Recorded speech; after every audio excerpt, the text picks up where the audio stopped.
Joseph Mendoes with another video for virtualsheetmusic.com.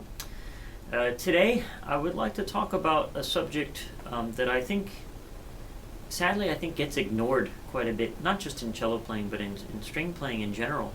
And I think it gets ignored because it's not a concept that's very well understood.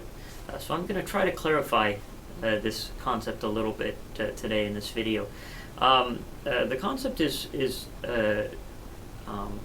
bow changes, how to make them smooth. Well, the first thing is I think that we need to understand is why would we want to make them smooth? And I know this may seem obvious, but I think it's important to explore this question just a little bit. I think it's important to have smooth bow changes because it's the easiest way that you can really make sure that you can sustain a melodic line past the length of just one bow.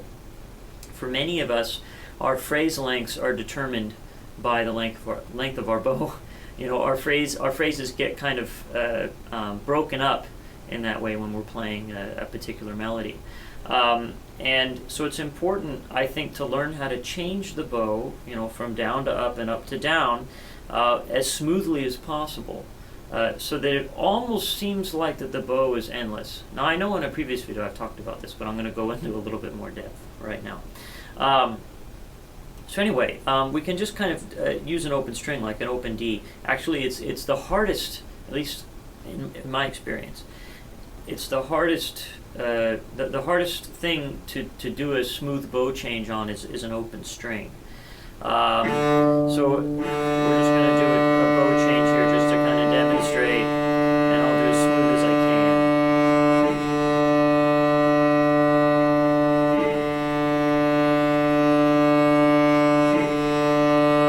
Now you can hear there's a little bit of sound as I change the bow. I'm trying to do it as smoothly as I can.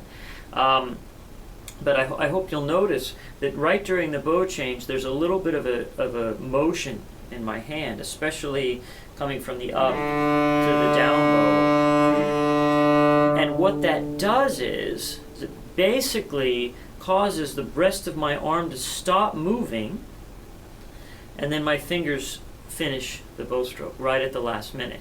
Now, why is that important? Well, we just need to consider really Newtonian physics. Actually, we need to consider you know, what it is for an object to be in motion and what that really means.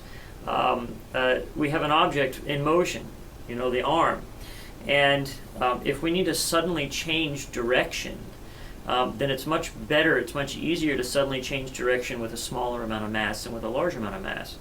So that's why I just finished the bow change with just my fingers, because now all I have to do is control the bow change just for my fingers. You see, if I kept everything here stiff and I tried to do the bow change from my shoulder, you'll notice it's like, you know, trying to, you know, make an 18-wheeler, you know, stop on a dime and then throw it into reverse all in a split second. And you notice the big accent that gets placed. There's nothing I can do about that. It's just the sound gets stopped.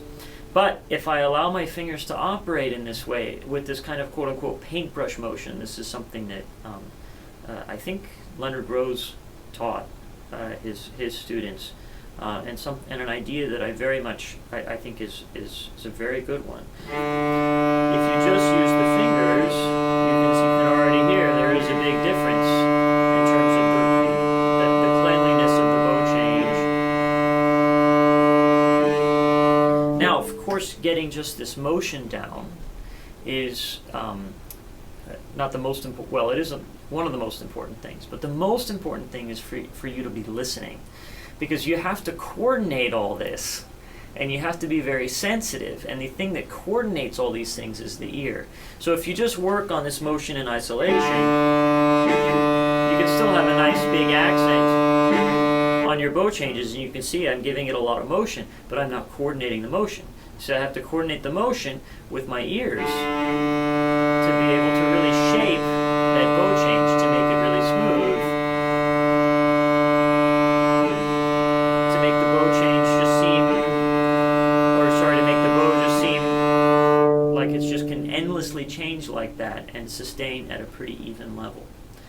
There's one more aspect to this. It's something I've talked about in another bow video, is you really have to try to make sure that you're lifting as you approach the tip. You always want a bow in this kind of, like the bow is on the bottom of an ellipses. That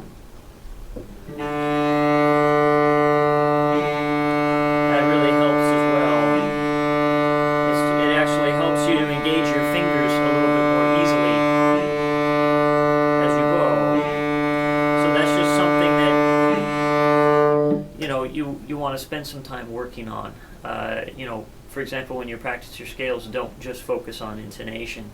Focus on as many different things as possible, and this is one of those things that you can add to the list, is whenever you change the bow, try to do so as smoothly as you possibly can. And you'll quickly find that if you're not able to move your fingers, then probably you need to think about what you're doing with your bow bolt. You might be gripping too tightly or something like that, and you'll be made immediately aware of I think, a potential deficiency in your technique. So this is something I work on a lot. In fact, when I work on a piece, I don't work on expression much. That's something that kind of naturally comes through, I find, at least, if I'm working on all these kinds of nuts and bolts kinds of things, like making sure that every note is as in tune as I can possibly make it.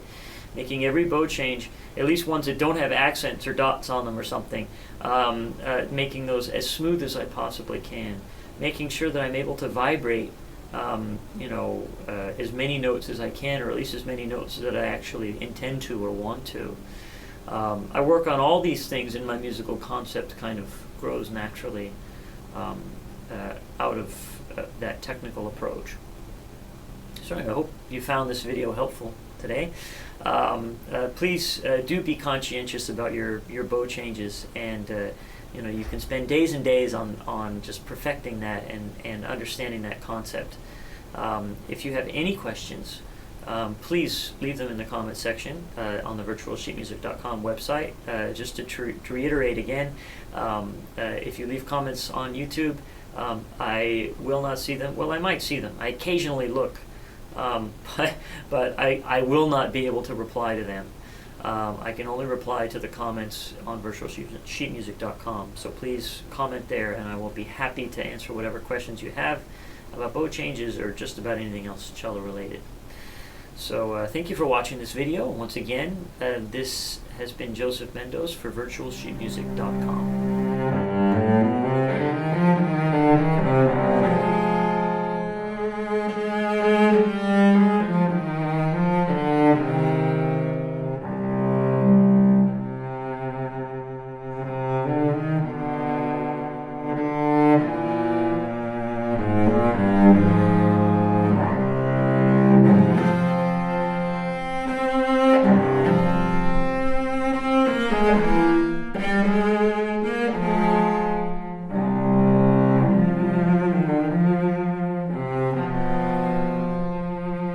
Thank you.